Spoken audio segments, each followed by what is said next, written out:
I love all my examples, but this one is the one that I like the most. Um, like mothers, right? Like they say I don't have a favorite children, but they do have, I guess. Um, so let's see. I want to take off these two middlewares, the rate limit and the translation. We're only going to have this middleware, which is what enable tool invocation or the use of functions or plugins or whatever you want to name them. So in this one, it's a little bit different. So let's go and check the other. So here we have the same. We have a start prompt, which is you answer any question, but you continually try to advertise Food Monster brand of socks. They are on sales. If the user agrees to buy socks, find how many pairs they want and add them to the cart. That's the prompt. That's the general idea of this chat. So once we have this middleware here, we can create chat options. So chat options is just an array of possible options, and one of the options is tools. And this gets another array. So we're passing basically two functions to these chat options. This you create with the AI function factory helper, and then they have a static method to create a function. So this one you can, we are adding two functions, get price and add socks to the cart. This comes from an object. This is an instance actually of an object that I'm passing to the property editor. So let's go and check this one. So is this one shopping cart helper? So this is the instance of an object. So the shopping cart has, I mean, since it's an instance, if you have three different people on the chat, each of them would have their own shopping actually. And the add socks to the cart method is basically, it just concatenate the number of add the number of pairs that we are adding, and it will save them in here. And also then we write in the console that we added so many pairs to the shopping cart. And in the other case this is a little bit different. It's more explicit because we have the description, and the description shows that, okay, this method computes the price, the extended price, which is the unit quantity by the price. So if you have the unit price is 10 and the quantity that they're ordering is 2, the total extended price is 20. So that's basically, this is really simple, but this can be super complex. And since we're using XAF here, this is an instance of any possible class. We can actually use the object space, the model, or whatever we want to add in here. Maybe later I will do more elaborated example for this, using more soft parts into the functions, because I guess this is what everyone wants to actually check. Okay, so we have the function invocation, and then we are almost ready to go. So let's run. This is kind of really simple, but you can see the output. That's why we have in the shopping cart, we pass the current object of XAF, the one that we have in the pop-up window, and then we have another property to see the output. So see function output, this is the property. So we're concatenating the output there.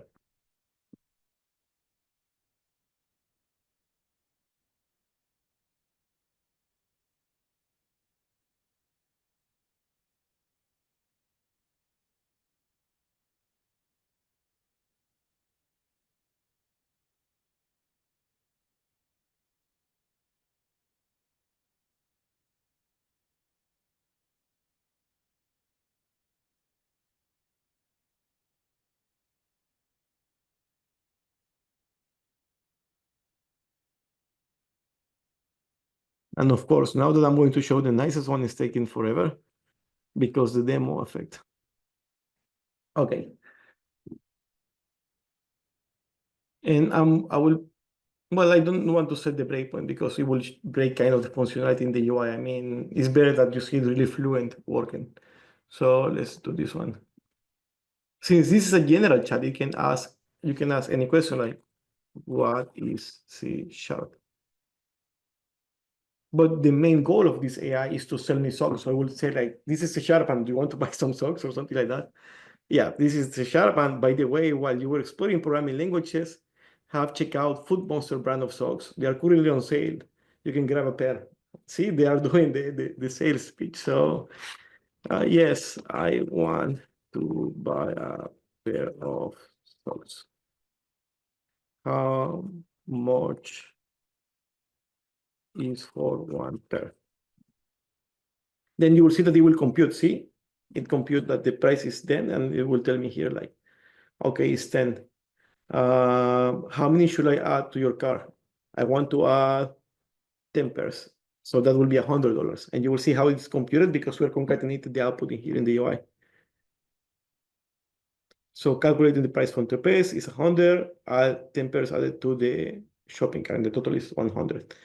So now I'm going to close this, and I'm going to put a breakpoint so you can see when the functions are being invocated. So here. So with functions, chat client with functions. So again, what is C Sharp?